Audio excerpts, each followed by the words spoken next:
Good afternoon. Today's date is August the 3rd, 2025.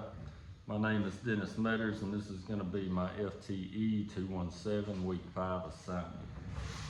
For part 1 of this assignment, first we're going to clear this rifle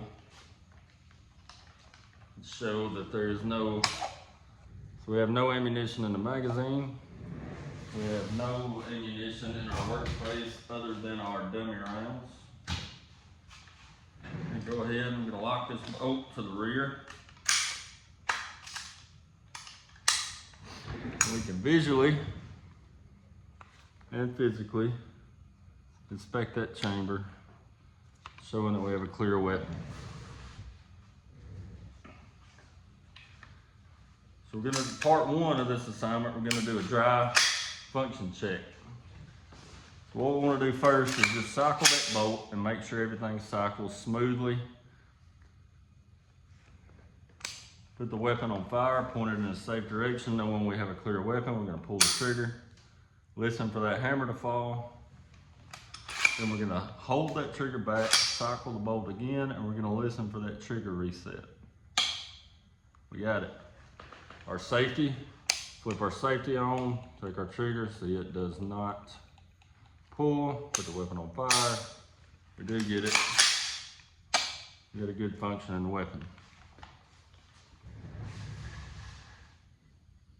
For part 2, the second part of part 1, we're gonna perform a function test with dummy ammunition.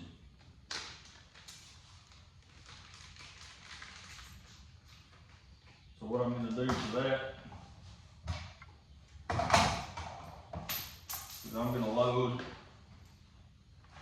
2 of these dummy rounds into the magazine. I'm already at 2 minutes on time. 8 minutes is not long enough for this class. A lot of these videos we do are not long enough the time that we're allotted. I'm going to load 2 rounds into that magazine. Load that magazine in, and what we're going to look for here is that we get proper feeding and extracting and ejecting. So you see that round? The round feeds good. Then we're going to check for extraction and ejection. We got it. Next round feeds. We got proper ejecting and extracting. And what we would be looking for when performing a live fire function check, we'll be looking for all those same smooth operation, proper feeding, proper firing, and then we want our rounds to eject, which is gonna play a factor in our adjustable gas block that came on this rifle. If we're not getting proper cycling of the bolt, we may have to adjust, fine-tune that gas system to where we get a proper cycle and we get proper extraction and ejection. So for part 2 of this assignment, we're gonna describe the feel of the trigger. I zeroed this rifle actually just yesterday. Rifle functioned flawlessly, and I was quite impressed with the trigger. Had 100 yards less than an MOA group with this rifle. I actually put 2 bullets down there in the same hole. So the feel of the trigger, I don't feel really any take up, any slack in that trigger, and we get a nice clean break. The take up is very, very minimal. The reset is good. If you can see, pretty much on the wall now. A nice clean break. So trigger feels decent. It's a good trigger. It's not the Geisley trigger that's in my Daniel Defense rifle, but it is a good trigger and it fires and very well. So for part 3 of the video, we're going to be measuring the barrel length. Now this barrel has already been put together. The flash hider is already installed on the barrel, so we're going to have to take that into account because I'm not going to remove it because I don't have another crush washer to replace it. What we're going to use is our pencil and our cleaning rod. We're going to insert until we meet that bolt face. And then we're going to mark right here at the end of our cleaning rod. As you can see, we made our mark there. What we're going to do is pull a tape measure from the end of our cleaning rod to our mark. And I have roughly 19 and a half inches. So we want about 1.5 inches for that flash hider. That's going to put us right around 18 inches. That should be about right. Ideally, this would be performed before the flash hider is installed on the rifle. All right, for the next part of the video, we're going to be measuring the twist rate of the barrel. To do this, we're going to be using our cleaning rod.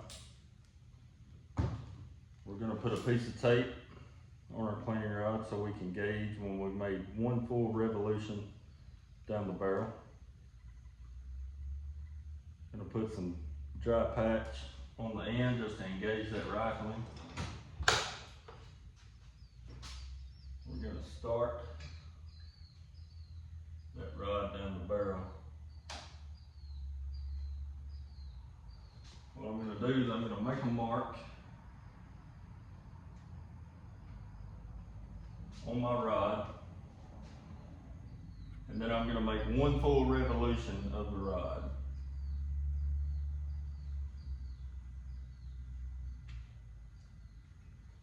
And then I'm going to make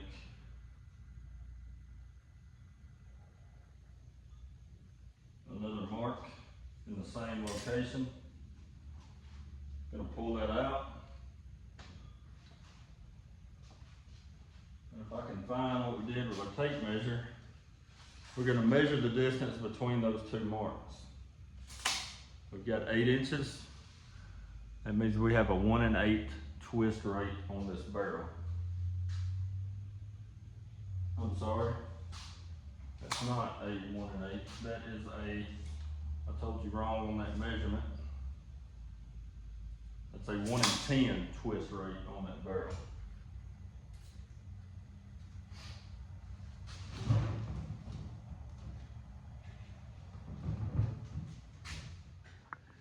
So part 5 of this assignment is going to cover measuring the head space.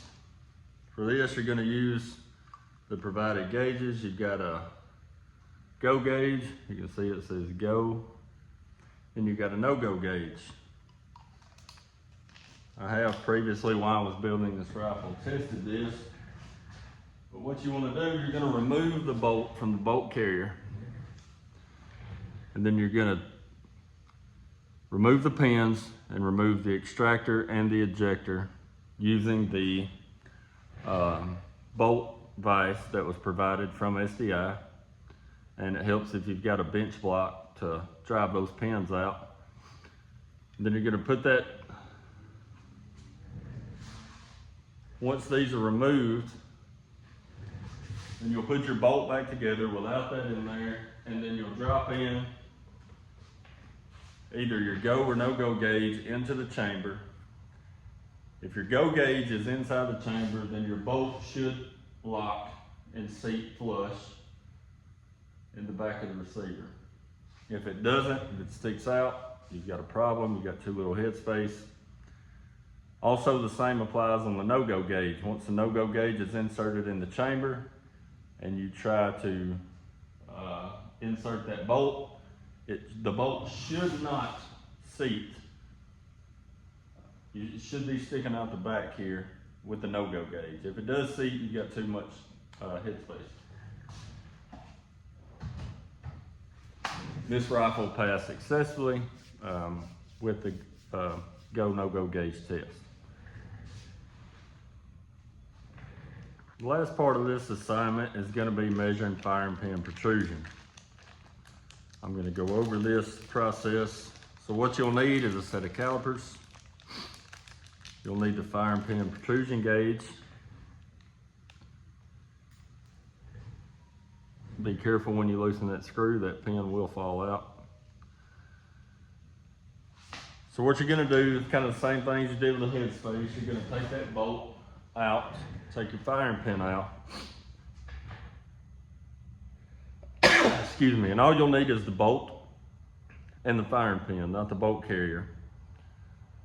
You would set the firing pin protrusion gauge on the top of the bolt face, loosen up on the screw with the firing pin inserted into the back of the bolt. Put downward pressure on that so the firing pin can protrude, and that's gonna make this part in the center come up. So what you wanna do first is take your calipers with this flush and get a measurement on the width of your firing pin protrusion gauge. After you test the protrusion and this pin comes up with the firing pin putting pressure on it, you'll lock that down. Then you'll take another measurement with your calipers and you'll subtract the difference, and making sure that that firing pin protrusion is in spec. My firing pin protrusion was 0.46.